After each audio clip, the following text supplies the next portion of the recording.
భూమి ఆవరణంలో మనం ప్రస్తుతం ఇంతకుముందు అవర్స్లో శిలావరణంలోని దాదాపుగా ఎక్కువ భాగం పూర్తి చేయబడింది చెప్పడం జరిగింది. మనకు జనరల్గా శిలావరణం ఉపరితలం భూమి అంతర్భాగంలో ఉన్నటువంటి పలకల ప్రభావం వల్ల మనకు ఉపరితలంలో వివిధ 3 రకాల భూస్వరూపాలు ఏర్పడుతుంటాయి. ఇక దాని కంటిన్యూషన్లో నీటి ప్రభావం అంటే శిలా ఉపరితలంపై మనకు ప్రథమ, ద్వితీయ, తృతీయ భూస్వరూపాలపై నీటి ప్రభావం అనేది ఈ చాప్టర్లో కొంత చూద్దాం. అయితే ఈ నీటి ప్రభావము వాలు ఎక్కువగా ఉన్న ప్రాంతాల్లో నదీ ప్రవాహము వేగంగా ఉండి కొండను నిలువుగా కోతకు గురి చేస్తూ ఉంటుంది. ఏవైనా జల ప్రవాహము నదీ ప్రవాహం వేగంగా మనకు ఉన్నత ప్రాంతం నుంచి దిగువ ప్రాంతంలోకి నదీ ప్రవాహం జరుగుతున్నప్పుడు ఆ నీటి ప్రవాహ వేగము ఎత్తైన ప్రాంతం నుంచి పల్ల ప్రాంతంలోకి వేగంగా మనకు తన ప్రవాహం ఉంటుంది.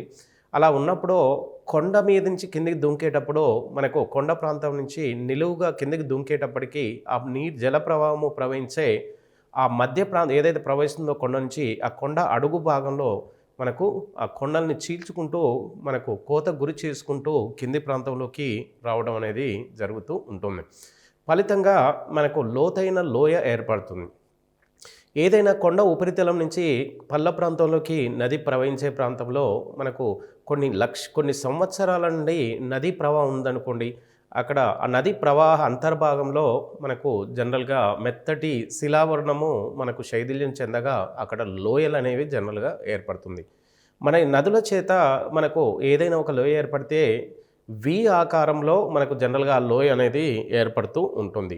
అదేవిధంగా హిమనదం ఫలితంగా మనకు ఓ లోయ ఏర్పడాలంటే యు ఆకారంలో మనకు ఆ లోయలు జనరల్గా ఏర్పడుతూ ఉంటాయి. వి ఆకారంలో ఏదైతే లోయను నదులు ఏర్పరుస్తాయో ఆ లోయలు జనరల్గా అంచులు నిటారుగా ఉంటాయి. అంటే నది ప్రవాహంలో ఏదైనా ఒక లోయ ఉంటే ఎడమవైపు కుడివైపు ఆ అంచులు ఆ గోడలు ఏవైతే ఉంటాయో అవి నిటారుగా ఉండి అడుగు భాగము వి ఆకారంలో అంటే మనకు ఉపరితలంలో వెడల్పుగా ఉండి కిందికి వచ్చేసరికి ఆ రెండు నిటారు గోడలు కలుసుకుని వి ఆకారంలో ఏర్పడతాయి. ఇలా ఏర్పడ్డ వి ఆకారపు మనకు లోయని గార్జెస్ అనే పేరుతోని సహజంగా పిలుస్తూ ఉంటారు. జనరల్గా గార్జెస్లో తీసుకుంటే మనకు అతి ప్రధానమైన గార్జెస్ గోదావరి నదిపై ఉంది. ఇది భద్రాచలం దాటిన తర్వాత మనకు పశ్చిమ గోదావరి తూర్పుది ప్రాంతంలోకి పాపికొండల వద్ద మనకు ఈ ఒక గార్జ్ ఉంది. దాన్ని బైసన్ గార్జ్గా పిలవడం జరుగుతుంది. అంటే గోదావరి నది బైసన్ గార్జ్ అనే వి ఆకారపు గార్జ్ని ఏర్పరుస్తుంది. అదేవిధంగా మరొక అతి ప్రధానమైన గార్జ్ ఇండాస్ గార్జ్. ఇది జమ్మూ కాశ్మీర్లో మనకు ఈ గార్జు ప్రధానంగా ఉంది. అంటే సింధు నది అంటే ఇండాస్ నది సింధు నది మనకు మరియు గోదావరి నది మనకి 2 గార్జుల్ని ఏర్పరుస్తున్నాయి.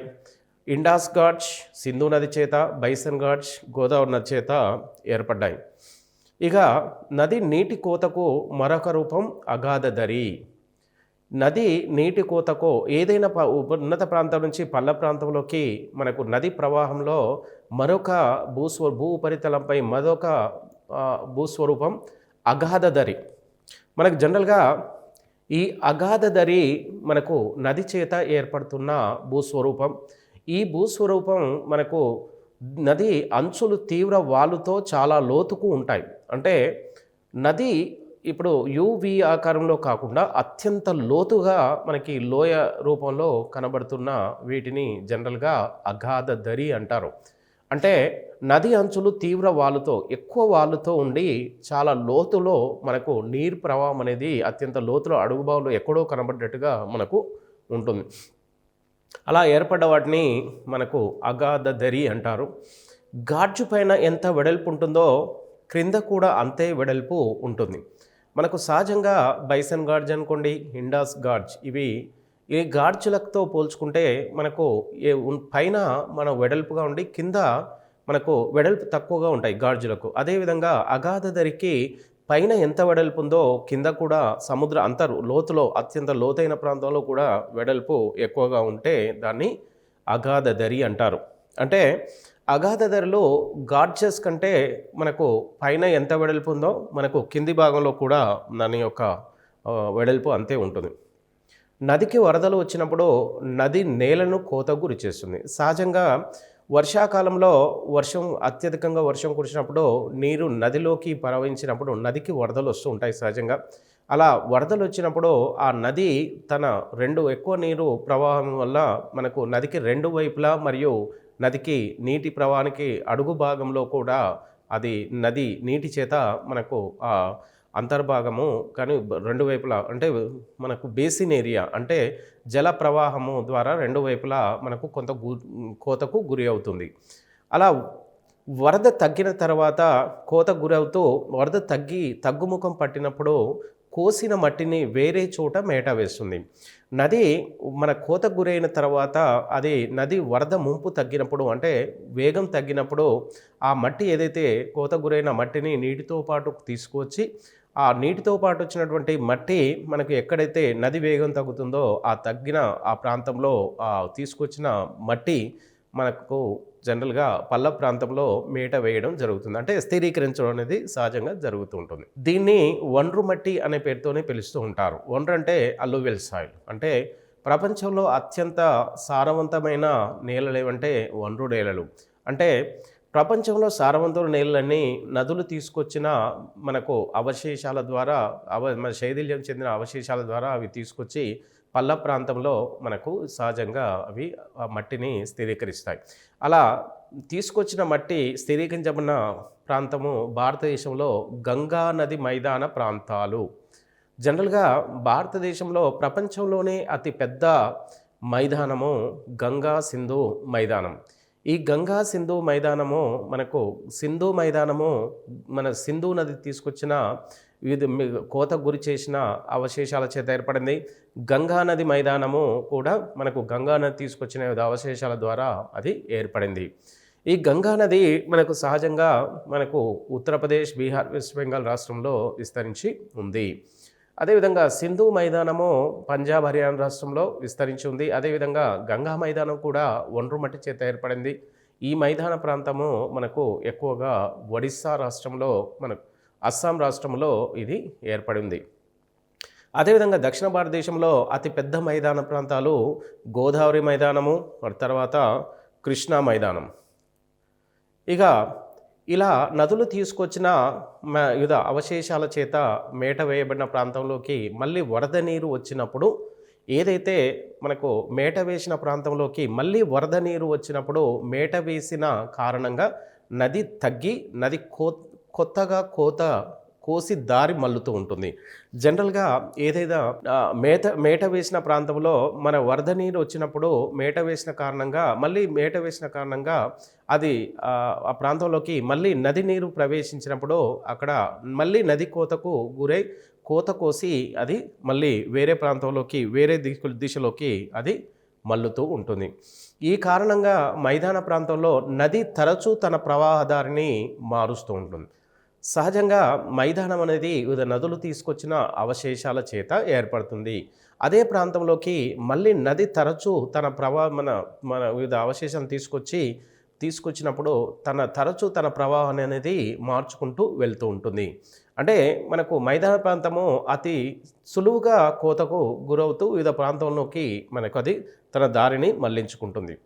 వరద మైదానంలో నది పాము మాదిరి మెల్లగా వంపులు తిరిగి ఉంటుంది. మైదాన ప్రాంతంలో మళ్ళీ వరదలు వచ్చినప్పుడు ఇది నది తీసుకొచ్చిన వరద మైదానంలో మళ్ళీ నది తీసుకొచ్చిన అవశేషాలు మనకు ఆ నది తీసుకొచ్చిన ఏదైతే అవశేషాలు ఉంటాయో అవి పాము మాదిరిగా మెల్లమెల్లగా వంకర్లు తిరిగి ఉంటుంది. ఈ మెలికలలో పక్కలకు మేట వేస్తుండటంతో అవి చెరువు అవుతూ ఉంటాయి. జనరల్గా మైదాన ప్రాంతంలో మళ్ళీ నదులు తీసుకొచ్చిన అవశేషాల చేత మనకు ఈ పాము ఆకారం మెలికలకు తిరిగి ఏర్పడ్డటువంటి ఈ ప్రాంతంలో మనకు జనరల్గా పక్కల ఉండి అంటే మెలికల పక్కలకు నది తీసుకొచ్చిన వివిధ అవశేషాల చేత మేట వేస్తుంటాయి. అలా మేట వేస్తున్నటువంటి ఆ ప్రాంతంలో మనకు సహజంగా చెరువులు అనేవి సహజంగా ఏర్పడే అవకాశం ఉంటుంది. ఇలా ఏర్పడిన చెరువులను ఆక్స్బౌ సరస్సు అనే పేరుతోని పిలుస్తుంటారు. అంటే మనకు జనరల్గా చెరువే కాకుండా ఇలా ఇలా ఏర్పడ్డ చెరువును ఆక్స్బౌ సరస్సు అనే పేరుతో కూడా పిలుస్తూ ఉంటారు. సముద్రాన్ని నది చేరుకున్నప్పుడు దాంట్లో మేట వేయని రేణువులు ఉంటే అవి నది ముఖద్వారంలో మేట వేయబడి డెల్టా ప్రాంతం ఏర్పడుతుంది. ఏదైనా ఒక నది పల్ల ప్రాంతంలోకి ప్రవహించే క్రమంలో మనకు ఆ నది తీసుకొచ్చిన వివిధ అవశేషాలను మేట వేయాల్సిన అవశేషాలను రెండు ప్రాంతాల్లో మేట వేసిన తర్వాత మిగిలిన కొంత అవశేషాలు అనేవి ఆ నీటితో పాటు చిన్న చిన్న రేణువులు లాంటివి, అంటే పెద్ద పెద్దవి కాకుండా పెద్ద పెద్ద అవశేషాలు అనేవి నది పరిసర ప్రాంతంలో మేటవేయగా మిగిలిన చిన్న చిన్న చూర్ణం లాంటి అవశేషాలు అలాంటివి మనకు సముద్రం ముఖద్వారం వద్ద అవి డెల్టా ఆకారంలో అవి స్థిరీకరించబడుతూ ఉంటాయి. అంటే నది సముద్రంలో కలిసే ముందు అది వివిధ పాయలుగా విడిపోయి ఆ పాయల మధ్యన అవి ఏవైతే మిగిలిపోయినటువంటి వివిధ అవశేషాలంటే రేణువుల లాంటి మట్టి అవశేషాలను ఆ పాయల మధ్యన డెల్టా ఆకారంలో స్థిరీకరిస్తూ ఉంటాయి. ఈ ప్రాంతం గ్రీక్ అక్షరం డెల్టా రూపంలో ఉంటుంది. జనరల్గా నది ఏర్పాటు చేసిన డెల్టాల్లో మనకు ప్రధానంగా డెల్టా ఆకారంలో ఆ నది పాయల మధ్యన అది తీసుకొచ్చిన రేణువుల్ని డెల్టా ఆకారంలో స్థిరీకరిస్తుంది. ఈ డెల్టా అనే అక్షరం మనకు జనరల్గా ట్రయాంగిల్ రూపంలో ఉంటుంది. ఆ ట్రయాంగిల్ రూపంలో ఉన్నటువంటి ఆ ఆకారాన్ని జనరల్గా డెల్టా అంటారు. ఈ అక్షరం డెల్టాను జనరల్గా మన గ్రీక్ పదం నుంచి, గ్రీక్ లాంగ్వేజ్ భాష నుంచి తీసుకోవడం జరిగింది. ప్రపంచంలో అతిపెద్ద డెల్టా సుందర్బాన్ డెల్టా. ఇది ప్రపంచంలోనే అతిపెద్ద డెల్టా. ఇది ఎక్కువ భాగం బంగ్లాదేశ్, మరికొంత భాగం మనకు భారతదేశంలో ఇది విస్తరించి ఉంది. భారతదేశంలో గంగా నది తీసుకొచ్చినటువంటి వివిధ అవశేషాల చేత గంగా డెల్టా, మనకు బంగ్లాదేశ్లో బ్రహ్మపుత్ర మరియు గంగా నదిని మనకు బంగ్లాదేశ్లో పద్మా నదిగా పిలుస్తారు. అదేవిధంగా బ్రహ్మపుత్ర నదిని మన బంగ్లాదేశ్లో మేఘనా, జమున అనే పేర్లతో పిలువబడుతున్నాయి. అంటే బంగ్లాదేశ్లో పద్మ మరియు జమునా నదులు కలిసి మనకు గంగా బ్రహ్మపుత్ర డెల్టాని ఏర్పరుస్తున్నాయి. అంటే ఇండియాలోని గంగా డెల్టా, బంగ్లాదేశ్లోని గంగా బ్రహ్మపుత్ర డెల్టాలు, ఈ రెండు డెల్టాలని కలిపి సుందర్బాన్ డెల్టా అనే పేరుతో పిలుస్తూ ఉన్నారు. ఇది ప్రపంచంలోనే అతిపెద్ద డెల్టాగా పిలువబడుతుంది. ఇది దాదాపుగా 65,000 చదరపు కిలోమీటర్ల విస్తీర్ణం కలిగినట్టుగా మనకు సరాసరి తెలుస్తుంది.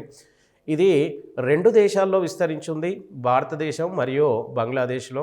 ఇది భారతదేశంలో మనకు వెస్ట్ బెంగాల్లో ఇది మనకు ఇది విస్తరించి ఉంది.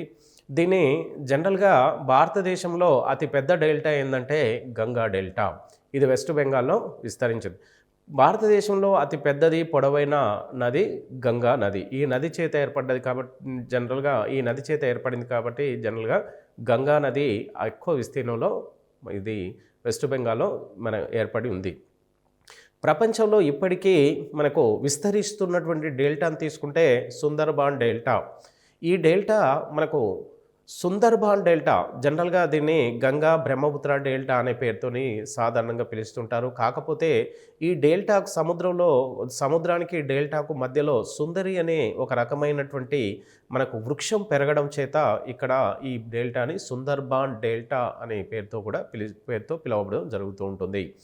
ఇక దక్షిణ భారతదేశంలో మరొక అతి పెద్ద డెల్టా గోదావరి డెల్టా. ఇది భారతదేశంలో రెండవ పెద్ద డెల్టా గంగా డెల్టా తర్వాత.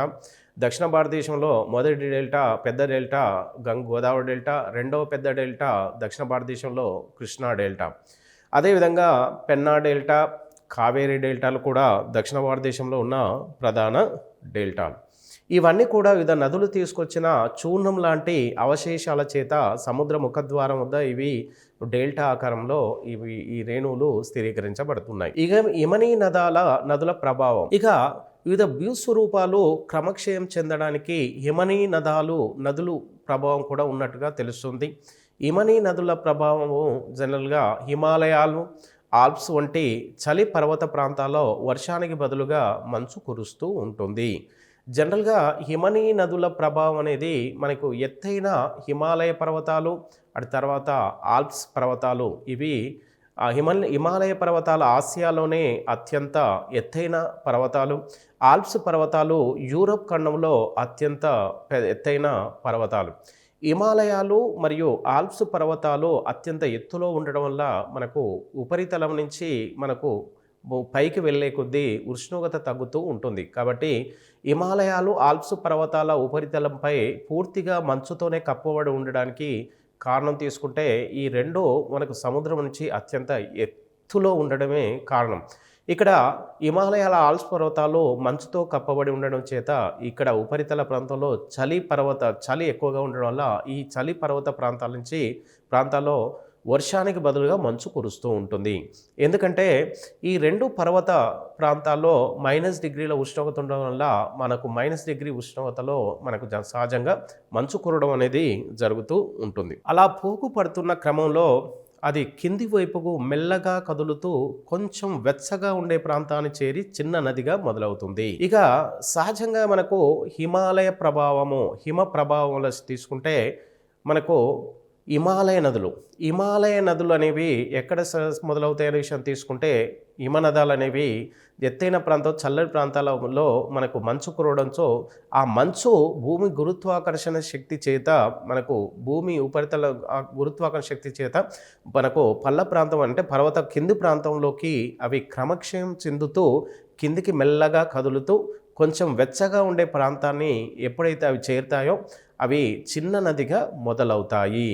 అంటే ఆల్ప్స్ పర్వతాలు హిమాలయ పర్వతాల్లో ఉన్నటువంటి మనకు మంచు మనకు స్లోగా గురుత్వాకర్షణ శక్తి ద్వారా ఉపరితలం నుంచి కిందికి మనకు వస్తూ అవి వెచ్చగా ఉండే ప్రాంతాన్ని ఆ మంచు చేరగానే కొంచెం నీరుగా మనకు మెల్ట్ అవుతుంది. మెల్ట్ అయిన నీరు చిన్న చిన్న సెలయేర్లు చిన్న చిన్న నదులుగా ఏర్పడతాయి. అలా చిన్న చిన్న నదులుగా ఏర్పడ్డటువంటి ప్రాంతాల్లో తీసుకుంటే ఎక్కడి నుంచి ప్రారంభిస్తాయంటే హిమనదాల వద్ద ఈ హిమాలయ నదులు ప్రారంభమవుతాయి. గంగా నది హిమాలయ పర్వతాల్లో నుండి జన్మించింది.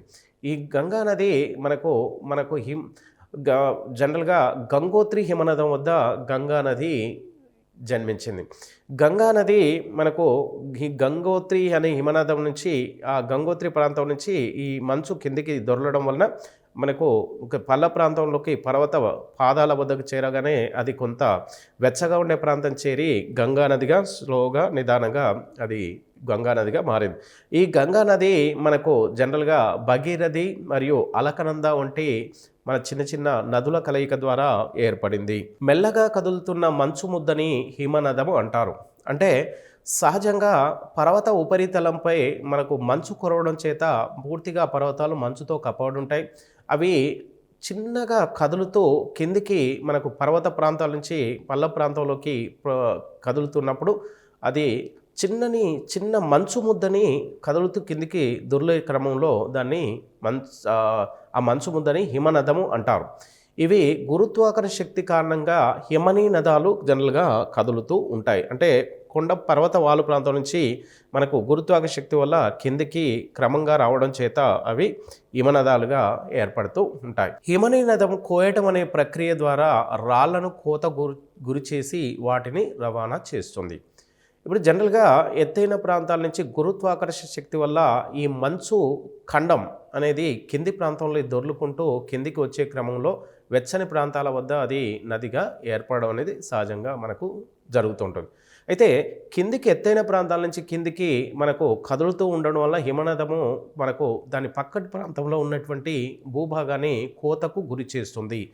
ఇలా కోత గురి చేయడం వల్ల అది ప్రవహించి కిందికి దొర్లే క్రమంలో పక్కలో ఉన్నటువంటి రెండు వైపులా ఉన్నటువంటి రాళ్లను కోతకు గురి చేసి వాటిని కిందికి రవాణా చేస్తుంది. అలా కోత గురి చేసి నీటితో పాటు కోత గురి చేసిన అవశేషాలు అనేవి నీటితో పాటు కిందికి రవాణా అవుతూ ఉంటాయి.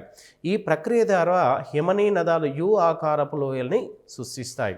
అంటే కొన్ని హిమనీ నదాలు కిందికి ప్రవహించే క్రమంలో ఏదైనా మెత్తటి శిలావరణ ప్రాంతం గుండా హిమనీ నదాలు ప్రవహించినప్పుడు ఆ మెత్తటి శిలావరణాన్ని కోత గురి చేసి ఆ ప్రాంతంలో మనకు యు ఆకారపు లోయల్ని సృష్టిస్తాయి.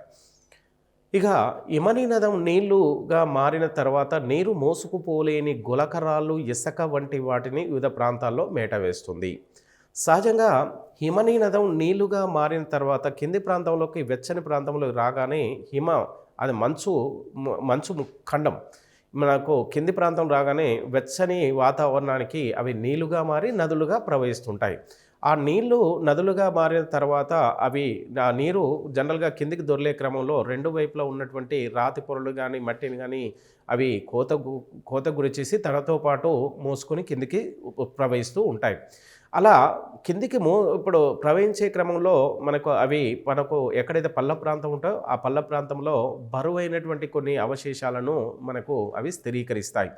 అయితే మనకు నది వేగము ఎప్పుడైతే తగ్గుతుందో అది మోసుకుపోలేని కొన్ని అవశేషాలైనటువంటి గులకర్రలు మరియు ఇసక వంటి పెద్ద పెద్ద ఎక్కువ పరిమాణం ఉండే ఇసుక వంటి వాటిని వివిధ ప్రాంతాల్లో మనకు సహజంగా మేట వేస్తూ ఉంటుంది. ఇలా మేట వేసిన వాటిని మొరైన్లు అనే పేరుతోని జనరల్గా పిలుస్తారు. అంటే మెరైన్లు అనే పదం తీసుకుంటే మనకు హిమ ప్రాంతాల నుంచి కిందికి దొర్లుకుంటూ అవి నీటితో పాటు కొన్ని బరువైనటువంటి అవశేషాలను మోసుకొస్తాయి.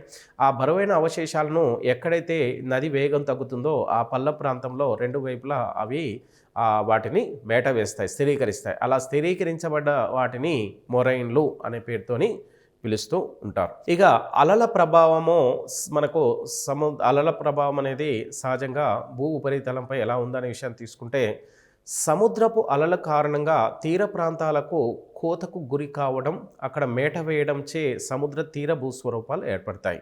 సహజంగా సముద్ర తీర ప్రాంతంలో కొన్ని భూస్వరూపాలు సహజంగా ఏర్పడుతూ ఉంటాయి. ఈ భూస్వరూపాలు ఎలా ఏర్పడుతున్న విషయాన్ని తీసుకుంటే సముద్రపు అలలు, సముద్ర ప్రవాహాలు మనకు సహజంగా పోటుపాట్లు వంటి సముద్ర ప్రవాహాల కారణంగా తీర ప్రాంతాలకు కొంత నీరు అనేది ప్రవేశించడం అనేది జరుగుతుంది. ఆ నీరు తీర ప్రాంతంలో ఉన్నటువంటి కొండను, రాళ్ళ, పర్వతాలు, పీఠభూములు ఏవైతే ప్రాంతాలు ఉంటాయో వాటిపై ఈ అలల ప్రభావం ఫలితంగా కొన్ని సముద్ర తీర ప్రాంతంలో అవి చిన్న ఆ ఎత్తైన భూస్వరూపాల మీద అలల ప్రభావం పనిచేయడం వల్ల ఆ సముద్ర తీర ప్రాంతంలో ఉన్న భూస్వరూపాలు వివిధ రూపాల్లోకి మారే అవకాశం ఉంటుంది. ఇక అలల నీళ్లు రాళ్ళకేసి కొట్టుకోవడంచే రాళ్ళలో గృహలు ఏర్పడుతుంటాయి. అంటే సముద్ర తీర ప్రాంతంలో మనకు సహజంగా రాళ్ళు, కొండలు, గుట్టలు, పర్వతాలు లాంటివి మనకు కొన్ని సహజంగా భూస్వరూపాలు ఏర్పడి ఉంటాయి సహజంగా. అయితే ఈ భూస్వరూపాలు తీర ప్రాంతంలో మనకు సముద్ర అలల ద్వారా తీర ప్రాంతంలో ఉన్నటువంటి ఈ భూస్వరూపాలకు అలలు నీళ్లు ఈ రాళ్ళకేసి కొట్టడంచే ఈ రాళ్ళల్లో సహజంగా అలా తాకడం వల్ల కొన్ని సంవత్సరాల కొలది ఆ నీళ్ళ చేత తీర ప్రాంతంలో ఉన్న భూస్వరూపాలు మనకు రాళ్ళ చేత మన నీటి చేత నీళ్ళ ప్రవాహానికి గురి కావడం చేత కొన్ని గృహలు ఏర్పడుతుంటాయి. గృహలు పెద్దవి కావడం వలన వాటిపై భాగం మాత్రమే మిగిలి సముద్రపు తోరణాలు ఏర్పడుతూ ఉంటాయి. సహజంగా ఈ కొండల ప్రాంతంలోకి నీరు అలల ద్వారా ఆ కొండల ప్రాంతం తాకడం చేత ఎక్కడైతే ఆ కొండ మెత్తడి ప్రాంతం శిలావరణం ఉంటుందో ఆ ప్రాంతంలోకి మట్టి కానీ శిలలుగా ఉన్న ఆ ప్రాంతంలో ఆ అలల చేత అవి శైథిల్యం చెంది చిన్న గృహలు ఏర్పడుతూ ఉంటాయి. అంటే గృహలు అంటే 2 వైపులా అత్యంత కఠినమైన ఎత్తైనటువంటి గృహలాగా ఏర్పడుతుంటుంది. అలా ఏర్పడిన వాటిని సముద్రపు తోరణాలు అంటారు. మరింత కోతకు గురైతే పైకప్పు కూడా పోయి పక్క గోడలు మిగిలి పేర్పుడు స్తంభాలు ఏర్పడుతూ ఉంటాయి. అదేవిధంగా ఏదైతే మనకు 2 పక్కల గోడ లాంటి రాతి శిలలు మనకు ఆ 2 పక్కల మధ్యన ఒక గృహలాగా ఏర్పడినటువంటి ఆ ప్రాంతంలో అదేవిధంగా ఆ గృహలోకి మళ్ళీ కొన్ని సంవత్సరాల వరకు కూడా అంటే నీటి అలల చేత ఆ గృహలోకి పోవడం వలన ఉపరితలం అనే కప్పు లాంటిది జనరల్గా సహజంగా ఆ కప్పు కూలిపోయి 2 పక్కల మనకు ఈ స్తంభాలు అంటే జనరల్గా సముద్ర తోరణాలు లాంటివి వాటి పై భాగంలో ఉన్నటువంటి ఉపరితల పైకప్పు కూలిపోయి 2 పక్కల శిలల లాంటి 2 గోడలు ఏర్పడి ఉంటాయి. ఇలా మిగిలినటువంటి ఆ గోడల లాంటి ఆ భాగాల్ని మనకు జనరల్గా పేర్పుడు స్తంభాలు అని అంటారు. ఈ పేర్పుడు స్తంభాలు అతి కఠినంగా ఉండి మనకు కొన్ని లక్షల సంవత్సరాలు సముద్ర అలల చేత అవి రక్షించబడుతూ అవి అలా అత్యంత కఠినంగా అలా స్తంభాలు ఏర్పడి ఉంటాయి. సముద్రపు నీటి నుంచి దాదాపుగా నిటారుగా లేచే రాతి తీరాన్ని సముద్ర భృగువు అంటారు. ఈ సముద్రపు నీటి నుంచి దాదాపు నిటారుగా లేచే రాతి తీరాన్ని సముద్ర భృగువు అంటారు. అంటే సముద్రం నీటి నుంచి దాదాపుగా నిటారుగా లేచే రాతి తీరాన్ని సముద్ర భృగువు అనే పేరుతో పిలుస్తారు. సముద్రంలో అక్కడక్కడ కొన్ని రాతి శిలతో ఏర్పడ్డట్టుగా ఏదో ఒక గోడ లాంటి రాతితో కట్టిన గోడలాగా మనకి ఎత్తుగా కొన్ని రాతి శిఖరం అనేది కనబడుతుంది. జనరల్గా అలాంటి రాతి శిఖరాలను భృగువు అనే పేరుతో పిలుస్తారు. ఈ భృగువులు మరింత కోతకు గురైనప్పుడు అగ్రము ఏర్పడుతూ ఉంటుంది. అంటే ఈ భృగువులు మరింత కోతకు గురైనప్పుడు మనకు అగ్రం అంటే ఒక అగ్రం శిఖరం లాంటి కోత అగ్రం శిల అగ్రం ఏర్పడుతూ ఉంటుంది. అదేవిధంగా అఖాతాలు కూడా ఏర్పడుతుంటాయి. అగ్రం అన్నది సముద్రంలోకి చొచ్చుకు వచ్చిన భూభాగం. జనరల్గా మనకు శిలలాగా ఒక ఉపరితలం ఉన్నటువంటి భూస్వరూపం మరి కొంత కోత గురైనప్పుడు అది ఆ భూభాగంతో ఏదైనా ఒక దేశపు భూభాగానికి దగ్గరగా భూమిలో సముద్రంలోకి చొచ్చుకుపోయినట్టుగా ఉంటుంది. ఇలా చొచ్చుకు వచ్చిన భూభాగాన్ని అగ్రం అని పేరుతో జనరల్గా పిలుస్తుంటారు. ఇక అఖాతం అన్నది సముద్ర తీరం వెడల్పుగా అఘాతం అన్నది సముద్ర తీరం వెడల్పుగా లోపలికి సముద్రం చొచ్చుకొని వెళ్ళిన ప్రదేశం. అంటే మనకు జనరల్గా తీర ప్రాంతాలు ఉంటాయి, సముద్ర తీర ప్రాంతాలు. మనకు తూర్పు తీర ప్రాంతం ఉంది. ఇలా తూర్పు తీర ప్రాంతము జనరల్గా వెడల్పుగా ఉండడం అనేది సహజంగా కొన్ని ప్రాంతాల్లో జరుగుతూ ఉంటాయి. అయితే ఈ సముద్ర తీరం వెడల్పుగా ఉండడం అంటే వివిధ నదులు తీసుకొచ్చిన అవశేషాల చేత మనకు ఈ సముద్ర తీరము వెడల్పుగా సహజంగా ఏర్పడుతూ ఉంటుంది. ఇలా సముద్ర తీరము వెడల్పుగా ఉన్న ప్రాంతంలోకి సముద్ర నీరు చొచ్చుకొని వెళ్ళి ఒక యు ఆకారంలో ఒక మనకు అగాధం ఏర్పడుతుంది. ఆ అగాధములోకి అంటే లోపలికి చొచ్చుకొని వెళ్ళిన ప్రదేశం అంటారు. అంటే ఎక్కువ భాగము నీరు లోపలికి చొచ్చుకొని వెళ్ళిన భాగంగా చూడడం జరుగుతుంది. అలా వెళ్ళిన అగాధంలో మన భారతదేశంలో బంగాళాఖాతం సముద్ర నీరు మనకు పశ్చిమ తూర్పు తీర ప్రాంతంలోకి ఒక లోపలికి చొచ్చుకొచ్చినట్టుగా కనబడుతుంటుంది. కాబట్టి బంగాళాఖాతం అనేది ఒక అగాధంగా చెప్పవచ్చు.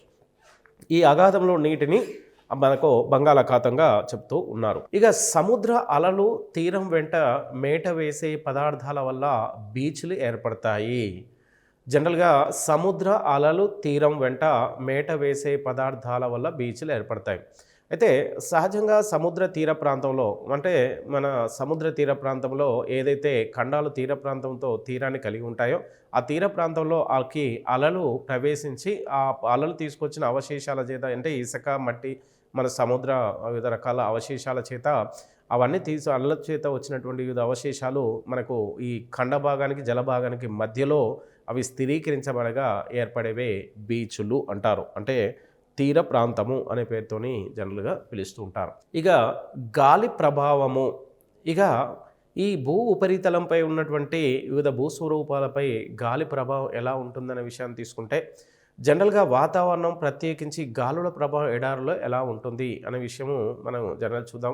వాతావరణంలో మనకు జనరల్గా గాలి వివిధ వాయువుల సమూహాన్ని మనం గాలి అని అనొచ్చు. గాలినే వాతావరణం కిందకి తీసుకోవడం జరుగుతూ ఉంటుంది. ఇక భూభాగంలో 1/5 వంతు ఎడారిలో నిండి ఉంటుంది. అయితే మనకు సహజంగా ఎడారుల ప్రాంతం ప్రపంచ ఉపరితలంలో మనకు 1/5 వంతు ఎడారులే ఉన్నాయి. అంటే 4/5 వంతు ఎడారు లేని ప్రాంతము భారతదేశంలో మన ప్రపంచంలో విస్తరించి ఉంది. అంటే 1/5 వంతులో 1వ వంతు మనకు ప్రపంచంలో ఎడారులే ఉన్నాయి. ఇక కొన్ని ఎడారులు పెద్ద చిన్న రాళ్లతో, కొన్ని ఎడారులు ఇసుకతో ఉంటాయి. అంటే ఎడారులు అనేవి సహజంగా మనకు పెద్ద ఎడారులు చిన్న ఎడారులు కూడా కొన్ని ఉంటాయి. అంటే అత్యుష్ణ ఎడారులు మనకు శీతల ఎడారులు అని కొన్ని ప్రాంతంలో ప్రపంచంలో అతిపెద్ద ఉష్ణ ఎడారి సహారా ఎడారి, ప్రపంచంలో శీతల ఎడారి మనకు జనరల్గా గోబీ ఎడారి శీతల ఎడారిగా చెప్పడం జరుగుతుంది. ఇక కొన్ని ఎడారులు పెద్ద చిన్న రాళ్లతో, కొన్ని ఎడారులు ఇసుకతో ఉంటాయి. ఇక జనరల్గా ఆ ప్రాంతంలో ఇసుక కానీ మనకు అక్కడ అంటే ఇలా ఉండడానికి మనకు సహజంగా బలమైన గాలుల వలన ఇసుక సన్నటి మట్టి రేగి పెద్ద రాళ్లను కోతకు గురి చేస్తుంది. అంటే ఎడారి ప్రాంతంలో అత్యుష్ణమైన శుష్క వాతావరణ ప్రాంతంలో మనకు సహజంగా ఎడారులు ఏర్పడతాయి. ఇలా ఏర్పడ్డ ఎడారి ప్రాంతంలో మనకు సహజంగా ఎక్కువ ఇసుక దిబ్బలతో అవి ఉండడం జరుగుతుంది. ఎక్కడైతే ఎడారులు ఏర్పడతాయో అక్కడ వాతావరణంలో గాలుల వేగం అధికంగా ఉండడం వల్ల ఈ గాలుల వేగానికి మనకు ఈ ఎడారిలో ఉన్న ఇసుక ఒక ప్రాంతం నుంచి మరొక ప్రాంతానికి ఇసుక స్థానచలనం చెంది మరొక ప్రాంతంలో వివిధ స్వరూపాల్లో మనకు వివిధ భూస్వరూపాలు అనేవి సహజంగా ఏర్పడుతూ ఉంటాయి. ఇసుక ఒక ప్రాంతం నుంచి మరొక ప్రాంతంలోకి మనకు సహజంగా ఇసుక దిబ్బలు అనేవి ఏర్పడుతూ ఉంటాయి. అంటే ఇసుక మనకు త్రిభుజాకారంలో మనకు బార్కాండ రూపంలో చాకు ఆకారంలో వివిధ భూస్వరూపాలు అనేవి ఎడారిలో మనకు కనబడుతూ ఉంటాయి. ఇసుక ఒక ప్రాంతం నుంచి మరొక ప్రాంతానికి స్థానచలనం చెందిన తర్వాత ఆ ఉపరితలం స్థానచలన ప్రాంతంలో మనకు పెద్ద పెద్ద గుండ్లు రాళ్ళు లాంటివి మనకు రాతి ఎడారులు అనేవి సహజంగా ఏర్పడుతూ ఉంటాయి. అయితే మట్టి మరొక ప్రాంతానికి వెళ్ళిన తర్వాత అక్కడ పెద్ద పెద్ద కొండల గుట్టల లాంటి రాళ్ళు ఉంటాయి. ఆ రాళ్ళకు అక్కడ రాళ్ళు ఏర్పడి ఉంటాయి. కొండల లాంటి గుట్టల లాంటి రాళ్ళు ఏర్పడతాయి. ఇలా ఏర్పడ్డ వీటిని రాతి ఎడార్లు అనే పేరుతో పిలుస్తారు. రాతి ఎడార్లో మనకు గాలి వేగం ఎక్కువగా ఉంటుంది కాబట్టి ఎడార్లో గాలి వేగం ఎక్కువగా ఉంటుంది కాబట్టి ఆ గాలికి ఆ పెద్ద పెద్ద రాళ్ళు కూడా కొంత కోతకు గురి చేయబడి ఉంటాయి. కోతకు గురి చేయబడి వివిధ భూస్వరూపాలుగా వాటి ఆకారాలని అవి మలుచుకుంటాయి. ఫలితంగా ఎడారిలో వివిధ భూస్వరూపాలు ఏర్పడతాయి. అంటే ఈ గాలి ప్రభావం అనేది ఎడారి ప్రాంతంలో ఎక్కువగా ఉండడం వలన ఈ గాలి ప్రభావం ఫలితంగా ఇసుక ఒక ప్రాంతం నుంచి మరొక ప్రాంతానికి మనకు స్థానచలనం రవాణా జరిగి ఇసుక రవాణా జరిగిన తర్వాత పెద్ద పెద్ద గుట్ట లాంటి రాళ్ళ లాంటి పవన వేగానికి ఈ రాళ్ళ కొండలు కూడా కొంత గురి చేయబడతాయి. ఇలా గురి చేయబడ్డ ఇవి వివిధ ఆకారాలను ఏర్పరచుకు ఉంటాయి. ఫలితంగా ఎడారిలో వివిధ భూస్వరూపాలు అనేవి సహజంగా ఏర్పడుతూ ఉంటాయి. ఇలా ఏర్పడ్డ భూస్వరూపాల్లో పుట్టగొడుగు భూస్వరూపం ఇది పై భాగం కంటే కింది భాగం ఎక్కువగా గురి అయి ఉంటుంది. ఈ పుట్టగొడుగు లాంటి భూస్వరూపము మనకు ఒక రాతి ఉపరితలం. ఈ రాతి ఉపరితలంపై వివిధ రకాలైనటువంటి గాలి వేగానికి ఈ పుట్టగొడుగుల ఆకారాలు సహజంగా ఏర్పడుతూ ఉంటాయి. ఈ పుట్టగొడుగుల ఆకారం ఎలా ఉంటుందంటే పై ప్రాంతంలో ఒక గొడుగులాగా ఉండి కింది ప్రాంతంలో మనకు కింది భాగం ఎక్కువగా మనకు శైథిల్యం చెంది ఉంటుంది. కింది భాగం ఎక్కువగా ఈ శైథిల్యం చెంది ఉంటుంది. కింద పైన ఒక గొడుగులా ఉండి కిందికి వెళ్ళే కొద్దీ ఒక కట్టెలాగా మన చెట్టు కాండంలాగా ఇది ఉంటుంది. ఇన్సల్బర్గ్ ఇది నేలలోంచి అదాటుగా పొడుచుకొని వచ్చినట్లుగా ఉంటుంది. ఇన్సల్బర్గ్ దివికొండ ఇది పైభాగం గుండ్రంగా పక్కలు నిటారుగా ఉంటుంది. అంటే జనరల్గా ఇన్సల్బర్గ్ దివికొండ అనే పేరుతోని పిలుస్తుంటారు. ఇది నేలలోంచి అదాటుగా పొడుచుకొని వచ్చినట్లుగా కనబడుతూ ఉంటుంది. దీని పైభాగం గుండ్రంగా ఉంటుంది. ఇన్సల్బర్గ్ పక్కలో నిటారుగా ఉంటాయి. నిటారుగా ఉండి మనకు దివికొండలాగా ఇది కనబడుతూ ఉంటుంది. ఇసుక దిబ్బలు వాతావరణ ప్రభావం నిరంతర గాలి చర్యల వలన ఇసుక పోగుబడి ఇసుక దిబ్బలుగా ఏర్పడుతూ ఉంటాయి. సహజంగా బాహ్య శక్తులైనటువంటి ఇసుక దిబ్బలు వాతావరణ ప్రభావము నిరంతరం గాలి చర్యల వంటి వాటి చర్యల వలన ఇసుక పోగుబడి ఇసుక దిబ్బలుగా ఏర్పడుతూ ఉంటుంది. ఇసుక దిబ్బలు వాతావరణ ప్రభావము గాలి ప్రభావం వలన మనకు సహజంగా ఇసుక దిబ్బలు అనేవి ఏర్పడుతూ ఉంటాయి. మెత్తని దుమ్ము ఎడారులను దాటి కొట్టుకెళ్ళి పక్క భూముల మీద పడుతూ ఉంటుంది. ఇలా మెత్తని దుమ్ము గాలి ద్వారా అత్యంత గాలి ప్రభావానికి పవన వేగానికి మెత్తని దుమ్ము ఎడారి ప్రాంతంలో ఎక్కువ ఉష్ణోగ్రత ఉండడం వలన అక్కడ గాలి వేగం ద్వారా ఆ ఎడారి ప్రాంతంలో ఉన్న దుమ్ము ఎడారులను దాటి కొట్టుకు వెళ్ళి పక్క భూముల మీద సహజంగా పడడం అనేది జరుగుతూ ఉంటుంది. అంటే కొట్టుకుపోవడం అనే ప్రక్రియ వాతావరణంలో మనకు ఉష్ణోగ్రత పెరిగే కొద్దీ మన గాలి వేగానికి ఆ దుమ్ము ఒక ప్రాంతం నుంచి మరొక ప్రాంతానికి కొట్టుకు వెళ్తుందనేది వెళ్ళి మరొక పక్క ప్రాంత భూముల మీద పడుతూ ఉంటుంది. ఇలా మన ఎడారి ప్రాంతం నుంచి పక్క భూముల్లోకి ఆ దుమ్ము ధూళి మనకు ప్రవహించడం షిఫ్ట్ అవ్వడం వలన మనకు పక్క ప్రాంతంలో ఆ మట్టి దుమ్ము అంతా కలిసి ఒక మైదానంగా ఏర్పడుతూ ఉంటుంది. ఇలా ఏర్పడ్డ మైదానంను లూయిస్ మైదానాలు అనే పేరుతోని సహజంగా పిలుస్తుంటారు. ఇది చక్కటి ఒండ్రు. ఇలా మరొక ప్రాంతంలో దుమ్ము ధూళి మరొక ప్రాంతంలోకి షిఫ్ట్ అవ్వడం వలన ఒక చక్కని ఒండ్రుగా ఏర్పడుతూ ఉంటుంది. దీంట్లో సున్నం చాలా ఎక్కువగా ఉంటుంది. ఇలా మరొక ప్రాంతంలోకి దుమ్ము ధూళి ప్రవేశించి స్థానచలనం చెందినట్టు ఏర్పడ్డ ఆ మైదాన ప్రాంతంలో ఒక ఒండ్రు లాంటి నేల ఏర్పడుతుంది. ఈ ఒండ్రు నేలల్లో దీంట్లో ఎక్కువగా సున్నం ఎక్కువగా ఉంటుంది. అంటే లైమ్ స్టోన్, సున్నపురాయి. వీటిలో నీళ్లు బాగా ఇంకిపోయే గుణం ఉంటుంది. అంటే ఇలా ఎడారి ప్రాంతం నుంచి పక్క భూభాగంలోకి ప్రవేశించిన దుమ్ము ధూళి లాంటి వాటి ద్వారా ఏర్పడ్డ ఈ ఒండ్రు మైదానంలో సహజంగా ఎక్కువగా సున్నం ఎక్కువగా ఉంటుంది. ఎడారి ప్రాంతంలో మనకు సహజంగా సున్నం, లైమ్ స్టోన్ ఎక్కువగా ఇసుక కానీ దుమ్ము ధూళిలో ఎక్కువగా ఉంటుంది. అయితే ఈ ఇసుక ఒండ్రు ప్రాంతంలో నీళ్లు బాగా ఇంకిపోయే అవకాశం ఎక్కువగా ఉంటుంది. కారణం ఏంటంటే నీళ్లు అత్యధికంగా భూమి అంటే ఈ ఒండ్రు నేల గ్రహించిన కారణం ఇక్కడ సున్నపు అనే ఖనిజం ఎక్కువగా దీంట్లో ఉండడమే కారణం. ప్రపంచంలో అతిపెద్ద క్యాన్యను అగాధదరి అనే ప్రాంతం. అయిన గ్రాండ్ క్యాన్యన్ కొలరాడో నది మీద ఉంది. ప్రపంచంలో అతిపెద్ద క్యాన్యన్ అంటే అగాధదరి. ఈ నది మనకు ఏదైనా ఒక పీఠభూమి గుండా ప్రవహిస్తూ కిందకి పల్ల ప్రాంతంలోకి ప్రవహించేటప్పుడు సహజంగా అగాధదరులు ఏర్పడతాయని మనము ఇంతకుముందు చెప్పుకోవడం జరిగింది. అగాధదరిని మనకు క్యాన్యన్ అనే పేరుతో ఇంగ్లీష్లో పిలవడం జరుగుతుంది. ఈ గ్రాండ్ క్యాన్యన్ అంటే ప్రపంచంలోనే అతిపెద్ద క్యాన్యన్ కొలరాడో క్యాన్యన్. ఇది మనకు అమెరికా USA రాష్ట్రంలో ఇది కొలరాడో క్యాన్యన్ ఉంది. ఇది కొలరాడో నది పైన ఈ కొలరాడో క్యాన్యన్ ఉంది. ఇది కొలరాడో పీఠభూమి గుండా ప్రవహిస్తూ కొలరాడో క్యాన్యన్ని ఏర్పాటు చేస్తూ ఉంది. ఇది ప్రపంచంలో అతిపెద్ద క్యాన్యన్. ఇక ఈ కొలరాడో క్యాన్యన్ని జనరల్గా గ్రాండ్ క్యాన్యన్ అని అంటారు. ఈ గ్రాండ్ క్యాన్యన్ కొలరాడో నది పైన కొలరాడో పీఠభూమి పైన USAలో ఉంది. ఈ గ్రాండ్ క్యాన్యన్ యొక్క పొడవు మొత్తం 466 కిలోమీటర్ల లోతు ఉంటుంది, పొడవు ఉంటుంది.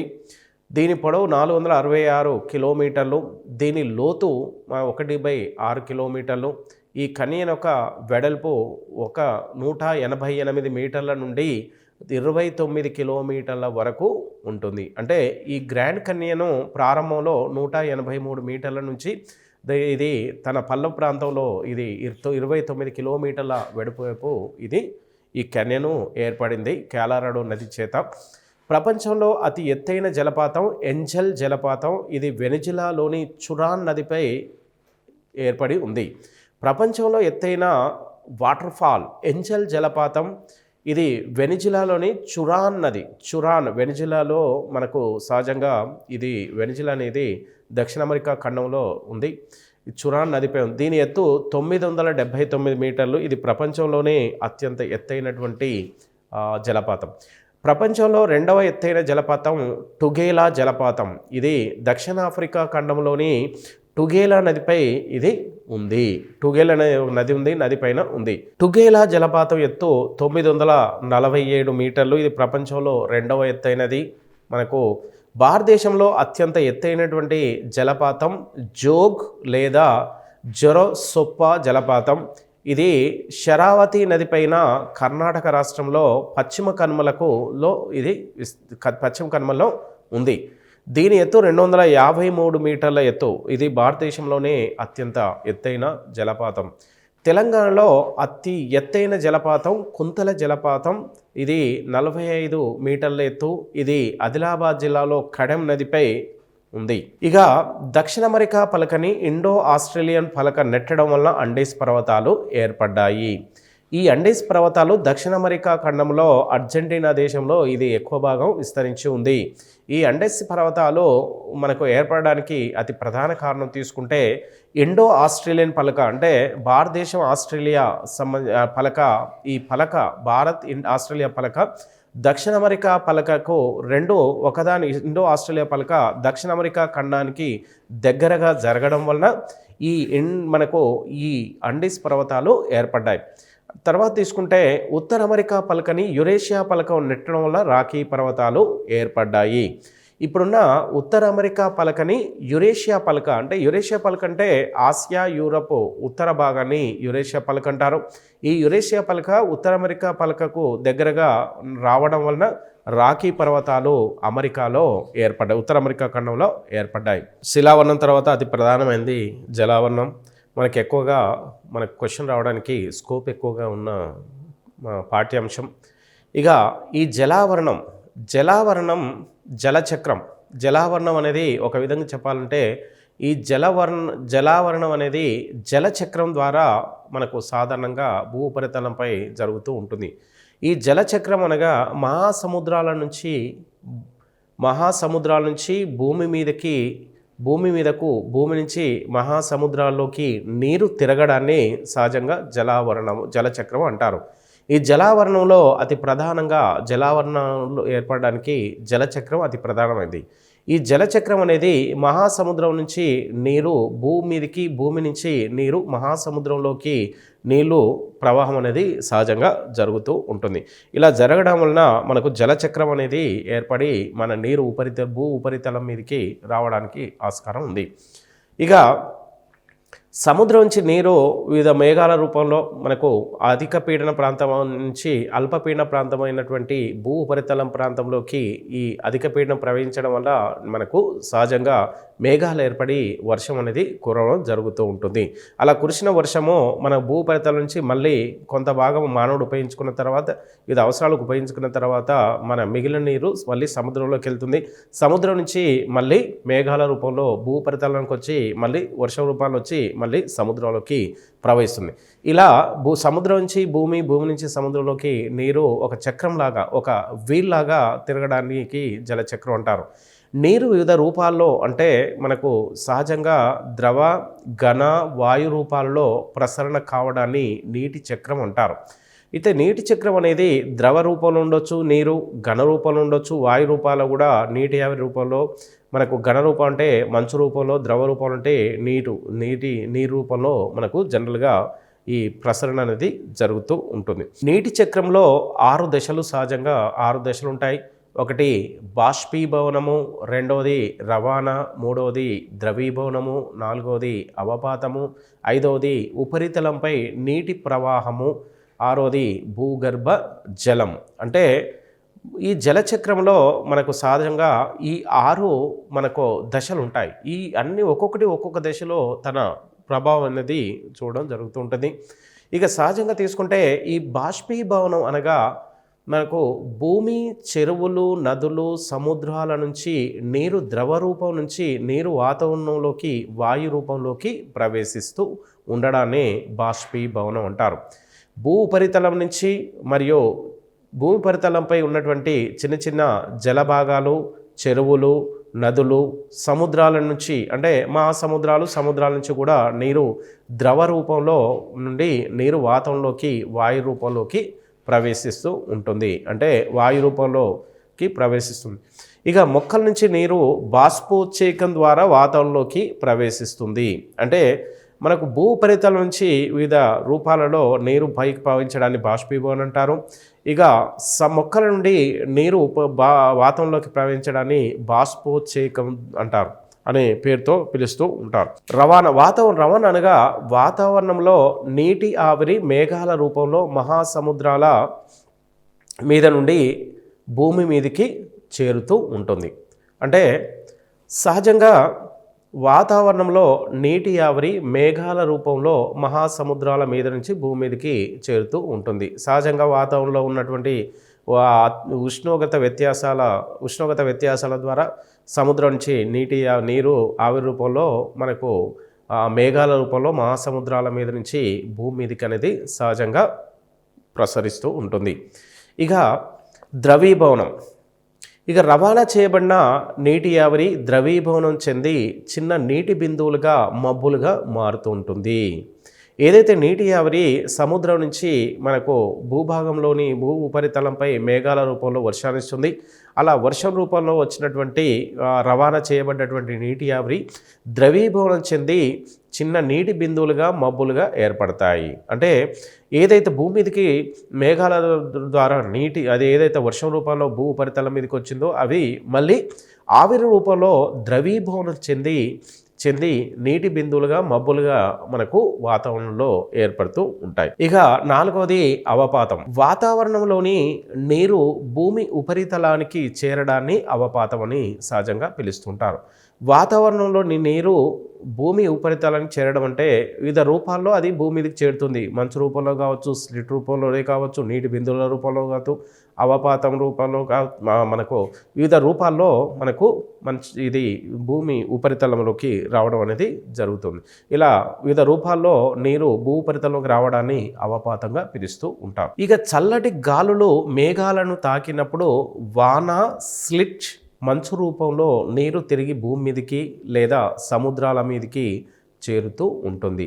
అయితే చల్లని గాలులు అంటే వాతావరణంలోని చల్లని గాలులు అప్పటికే ఉన్నటువంటి మేఘాలను తాకినప్పుడు ఆ మేఘాల్లో ఉన్నటువంటి ఏదైతే నీటి ఆవిరిందో అది వాన రూపంలో, వర్షం రూపంలో పడవచ్చు, స్లిట్ రూపంలో కావచ్చు, మనకు మంచు రూపంలో కానీ అది తిరిగి భూమి ఉపరితలం మీదకి లేదా సముద్రాల మీద, భూ ఉపరితలం మీద కావచ్చు, సముద్రాలపై కూడా వివిధ రూపాల్లో వర్షం అనేది కురవడం జరుగుతుంది. అంటే వివిధ రూపాల్లో ఆ నీరు మనకు భూమి మీదకి రావడం అనేది జరుగుతూ ఉంటుంది. ఇక 5వది ఉపరితలంపై నీటి ప్రవాహము. ఉపరితలంపై నీటి ప్రవాహము భూమి మీదకు చేరిన కొంత నీరు భూమిలోకి ఇంకి భూగర్భ జలాలుగా మిగిలింది వాగులు, నదుల నుండి సముద్రాలను చేరుతూ ఉంటుంది.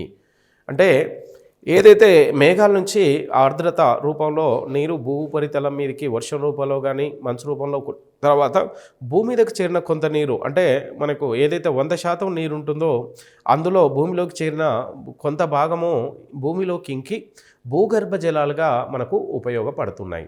అలా భూగర్భ జలాలుగా ఉపయోగపడడం కాకుండా మిగిలిన కొంత భాగం మనకు ఆ నీరు వాగులు, నదుల నుంచి మళ్ళీ సముద్రాలను చేరుతుంది. ఏదైతే భూగర్భ జలంలోకి ప్రవేశించగా మిగిలిన ఏదైతే మనకు జలం ఉంటుందో అది వివిధ వాగులు, వంకలు, కుంటలు, చెరువుల రూపంలో, అదే విధంగా నదుల రూపంలో అవి మళ్ళీ సముద్రంలోకి ప్రవహించడం అనేది జరుగుతుంది. ఇక భూగర్భ జలం. ఈ భూగర్భ జలము సహజంగా లోపలికి ఇంకిన నీరు ఏదైతే వర్షం రూపంలో భూమి ఉపరితలం మీదకి వస్తుందో ఎక్కువ భాగము అందులో కొంత ఎక్కువ భాగం భూగర్భంలోకి మనకు ఇంకడం జరుగుతుంది. ఇంకిన నీరు భూగర్భ జలము, ఊట వంటి రూపాల్లో భూమి ఉపరితలం మీదకి రావడం జరుగుతుంది. ఏదైతే నీరు భూగర్భ జలంగా నిల్వ ఉంటుందో ఆ భూగర్భ జలము మనకు బావుల ద్వారా, బోరు బావుల ద్వారా మరియు వివిధ రూపాలలో ఊట బావుల రూపంలో, ఊట అంటే మనకు బోరు బావులో ఉన్నటువంటి నీరు ఒక ఊట పొరల నుండి ఊటలాగా వచ్చి దాన్ని మనం బోరు బావుల ద్వారా కానీ మనం ఉపయోగించుకోవడం జరుగుతూ ఉంటుంది. వివిధ రూపాల్లో భూ ఉపరితలం మీదకి రావడం జరుగుతూ ఉంటుంది. ఇక నీటి వనరులు. మొత్తం నీటిలో మనకు సాధారణంగా నీటి వనరుల్ని 100%గా మనం తీసుకుంటే మొత్తం నీటిలో అంటే 100% నీటిలో 97.25% ఉప్పు నీరుగా మహాసముద్రాలలో ఉంది. అంటే దాదాపుగా 97% కంటే ఎక్కువ నీరు భూ ఉపరితలంపై ఉప్పు నీరుగానే మహాసముద్రాలలో ఉంటుంది. అంటే అతి తక్కువ భాగం మంచినీరుగా ఉందనే విషయాన్ని మనకు అర్థం చేసుకోవచ్చు. ఇక మిగిలిన 2.75% నీరు మాత్రమే మంచినీరుగా మానవ అవసరాలకు ఉపయోగించుకునేందుకు వీలు అవుతుంది. ఈ మంచినీళ్ళలో మళ్ళీ అధిక శాతం అంటే 2.7%ని 100% మంచినీరుగా తీసుకుంటే అందులో మళ్ళీ 68.7% మనకు మంచినీళ్ళ రూపంలో, 68.7% మానవుడు ఉపయోగించుకునే రూపంలో, ఇక మిగిలిన ప్రాంతము మిగిలిన శాతం 68.7 తర్వాత మనకు మిగిలినది ఏదైతే ఉంటుందో అది అంటార్కిటికా, ఆర్కిటికా, ఇతర పర్వతాల్లో మంచుగడ్డలు, శాశ్వత మంచు పొరగా ఉంటుంది. అంటే 68.7% అంటే మనకు సహజంగా ఈ 31%. అంటే దాదాపుగా 31% మనకు మానవునికి ఎలాంటి ఉపయోగం లేకుండా వివిధ రూపాలలో అంటార్కిటికా మహాసముద్రం, ఆర్కిటిక్ మహాసముద్రంలో, తర్వాత ఇతర పర్వత ప్రాంతాల్లో మంచుగడ్డల రూపంలో శాశ్వతంగా మంచు పొరగా కూడా ఉంటుంది. అంటే మనకు దక్షిణ ధ్రువానికి దగ్గరగా ఉన్న అంటార్కిటికా మహాసముద్రం, ఉత్తర ధ్రువానికి దగ్గరగా ఉన్న ఆర్కిటిక్ మహాసముద్రాలు పూర్తిగా మంచుతోనే కట్టగట్టి ఉంటాయి. ఇతర పర్వతాలు అంటే హిమాలయ పర్వతాలు, ఆల్ప్స్ పర్వతాలు, మనకు ఇతర పర్వతాల్లో మనకు నీటి ఆవిరి మనకు మంచు రూపంలో కురవడం వలన మంచు గడ్డలు అనేవి ఈ పర్వతాల్లో ఏర్పడతాయి. ఇక మిగతా కొన్ని ప్రాంతంలో ఎత్తుకు శాశ్వతంగా మంచు పొరగా ఉంటుంది. ఇక మంచినీటిలో 29.9% భూగర్భ జలంగా ఉంటుంది. ఏదైతే మనకు వర్షం రూపంలో భూమి మీదకి వస్తుందో అందులో 100% మంచినీటిలో 29.9% భూగర్భ జలంగా ఉంది. అంటే మానవునికి భూగర్భ జలంలో ఉన్నటువంటి 29.9% జలాన్ని మంచినీటిగా ఉపయోగించుకోవడానికి, తన అవసరాలు ఉపయోగించుకోవడానికి భూగర్భ జలంలో మీదనే ఎక్కువగా ఆధారపడడం అనేది సహజంగా జరుగుతూ ఉంటుంది. ఇక భూమి మీద ఉన్న మొత్తం మంచినీటిలో 0.26% మాత్రమే చెరువులు, ఆనకట్టలు, నదులలో ఉంటుంది. అంటే భూమి మీద ఉన్న మొత్తం మంచినీటిలో మనకు 29.9% భూగర్భ జలంగా ఉంది. భూమి మీద ఉన్న మొత్తం మంచినీటిలో అంటే ఉపరితలంలో ఉన్నటువంటి మొత్తం మంచినీటిలో 0.26% మాత్రమే వివిధ చెరువులు అంటే ట్యాంక్స్, చెరువుల రూపంలో ఆనకట్టలు అంటే వివిధ నదులకు ఆనకట్టలు కట్టడంతో నీటిని నిల్వ చేసుకునే ఆనకట్టలు, ఇతర నదుల్లో మనకు ఈ మంచినీరు అనేది సహజంగా నిల్వ ఉంది. ఈ మంచినీరు అనేది మహాసముద్రం ఉపరితల ప్రాంతంలో ఉన్నటువంటి మొత్తం ఉపరితలంపై ఉన్నటువంటి భూగ్రహంపై ఉన్నటువంటి ఈ జలభాగంలో మనకు ఏవేవి ఎంత శాతంగా ఉన్నాయి, జలభాగం యొక్క శాతాలు తీసుకుంటే ఇక మహాసముద్రాలు అంటే ఏవైతే 5 మహాసముద్రాలు ఉన్నాయో ఈ 5 మహాసముద్రాల్లో పసిఫిక్ మహాసముద్రం, అట్లాంటిక్ మహాసముద్రం, హిందూ మహాసముద్రం, అంటార్కిటికా మహాసముద్రం, ఆర్కిటిక్ మహాసముద్రాలు, ఈ 5 మహాసముద్రాల్లో మనకు సహజంగా అంటే మహాసముద్రాల్లో ఎక్కువగా మనకు పసిఫిక్ మహాసముద్రం, అట్లాంటిక్ మహాసముద్రం,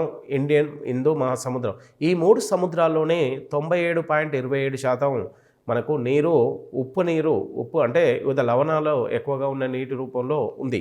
అంటే ధ్రువ మంచు ప్రాంతాలు, హిమనీ నదాలు అంటే ధ్రువ మంచు ప్రాంతాలు, హిమనీ నదాలు అంటే 97% ఈ 3 మహాసముద్రాలు ఉంటే మరి మిగతా 2.05% ఆర్కిటిక్ మహాసముద్రం, అంటార్కిటికా మహాసముద్రం, ఆ తర్వాత వివిధ ఉపరితలం ఎత్తైన పర్వత ప్రాంతంలో ఉన్నటువంటి మంచు రూపంలో శాశ్వత మంచు పొర రూపంలో ఉన్న నీటి శాతం 2.05%గా ఉంటుంది.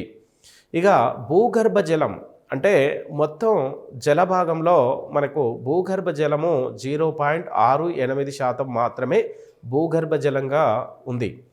ఇక భూగర్భ జలము అతి తక్కువనే చెప్పవచ్చు. మానవుడు ఎక్కువగా భూగర్భ జలంపై వివిధ ఖండ అంతర్భాగంలో మనకు ఎక్కువగా భూగర్భ జలం మీదే వివిధ వ్యవసాయం అనేది భారతదేశంలో, ప్రపంచంలో ఎక్కువగా భూగర్భ జలాన్ని ఆధారంగా చేసుకొని వివిధ పంటలు అనేవి పండించడం జరుగుతుంది.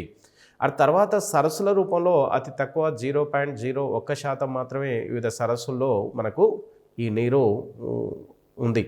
ఇక నేలలో తేమ రూపంలో అంటే ఇంకా ఉపరితలంలో మట్టి అంటే సాయిల్స్లో మనకు ఈ తేమ రూపంలో 0.05% మాత్రమే ఉంటుంది. ఇక వాతావరణంలో మనకు జనరల్గా వివిధ వాయువుల సమూహాన్నే మనకు సహజంగా వాతావరణం అనే పేరుతోని మనం పిలవడం జరుగుతుంది. వివిధ వాయువుల యొక్క సమూహం వాతావరణం. ఈ వాతావరణంలో ఉన్నటువంటి నీటి ఆవిరి శాతం, నీరు ఆవిరి రూపంలో 0.01% మాత్రం వాతావరణం ఉంది. అంటే వాతావరణంలో వివిధ వాయువులు మన నీటి ఆవిరిని ఆవరించబడి ఉంటాయి. అవి 0.01% మాత్రమే ఉంటుంది. ఇక నదులు, ఇక మొత్తం వాతావరణంలో ఉన్నటువంటి ఈ నీటి ఆవిరి ఎంత శాతం ఉందంటే 0.001% అయితే ఇక నదులు, ఇక నదుల్లో మొత్తం భూ ఉపరితలంపై ఉన్నటువంటి మొత్తం జలావరణంలో మనకు ఈ నదుల్లో ఉన్న నీరు 0.001% మాత్రమే. ఇక తర్వాత తీసుకుంటే జీవావరణము అంటే వివిధ జంతువులు, మానవుడు మరియు వివిధ వృక్షాలలో ఉన్నటువంటి మనకి జల భాగం 0.0004%గా ఉంది. అయితే ఈ మొత్తం నీటిలో ఈ జల భాగంలో మనకి ఈ వివిధ జల భాగాలు ఈ మహాసముద్రాలు, ధ్రువ ప్రాంతాలు, హిమనదాలన్నీ కలుపుకుంటే ఈ జల భాగాలు మొత్తం 100%గా మనం వివిధ శాతాల్లో పైన చూపించడం జరిగింది. మహాసముద్రాలు మనకు జనరల్గా 5 మహాసముద్రాలు, ఈ సముద్రాల్లోని భాగాలే ఈ మహాసముద్రాల్లోని భాగాలే సముద్రాలని చెప్పడం జరుగుతుంది. మహాసముద్రాలు భూమి మీద ఖండాలు, మహాసముద్రాలను మొదటి శ్రేణి భూస్వరూపాలు అంటారు. మనకు సహజంగా ఈ మహాసముద్రాలు, ఈ 7 ఖండాలు వీటిని ఈ 2 భూస్వరూపాలని మొదటి శ్రేణి భూస్వరూపాలు అంటారు. అంటే ప్రప్రదంగా భూ ఉపరితలంపై మనకు భూగ్రహంపై ఏర్పడ్డటువంటి మనం చూస్తున్నటువంటి భూస్వరూపాలు మొదటి భూస్వరూపాలు. ఇక సాధారణంగా సముద్రం, మహాసముద్రం పదాలని మనకు సహజంగా పర్యాయ పదాలుగానే ఉపయోగించడం జరుగుతూ ఉంటుంది. ఇక ఖచ్చితంగా చెప్పాలంటే చుట్టూ లేదా కనీసం ఒకవైపున భూమి ఉండే ఉప్పు నీటి భాగాన్ని సముద్రం అనే పేరుతోని సహజంగా పిలుస్తూ ఉంటారు. అంటే భూభాగానికి ఒకవైపున కానీ భూభాగానికి అన్ని వైపులా కానీ మనకు ఈ ఉప్పు నీటి జల భాగం ఉంటే, ఈ ఉప్పు నీటి భాగం ఉంటే దాన్ని సముద్రం అనే పేరుతోని చెప్పడం జరుగుతుంది. వివిధ ఖండాలు, ద్వీపాల సమూహాలు, వివిధ ఖండాలు, ద్వీపాల సమూహాలు. ఇక ఇతర ప్రామాణికాల ఆధారంగా మహాసముద్రాలను విభజించారు. సహజంగా ఈ మహాసముద్రాలని దేని ఆధారంగా విభజించారు అనే విషయాన్ని తీసుకుంటే వివిధ ఖండాల యొక్క ఆకారాలు మరియు ఖండాలు వాటి యొక్క విస్తీర్ణము, వీటి అంశాలను ఆధారంగా తీసుకున్నారు. ద్వీపాల సమూహాలు అంటే ఖండాలు అని మరియు ద్వీపాల సమూహాలు అంటే ఐలాండ్ అంటే ద్వీపాల సమూహం అంటే ఐలాండ్ అంటే వివిధ దీవుల యొక్క సమూహాలు. అంటే ఇతర ప్రామాణికాల ఆధారంగా మనకు ఇతర అక్షాంశాలు, రేఖాంశాలు మనకు అవి తీర ప్రాంతంలో ఎన్ని ఖండాలు ఆవరించబడి ఉన్నాయి మరియు ఆ సముద్రాల్లో ఉన్నటువంటి ద్వీపాల సమూహాలు. ప్రపంచంలో అతిపెద్ద ద్వీపాల సమూహ ప్రాంతం అంటే ఇండోనేషియా, రెండోది ఫిలిప్పీన్స్. వీటిని కూడా మనకు సహజంగా వీటి ఆధారంగా చేసుకొని మనకు సముద్రాలని విభజించారు.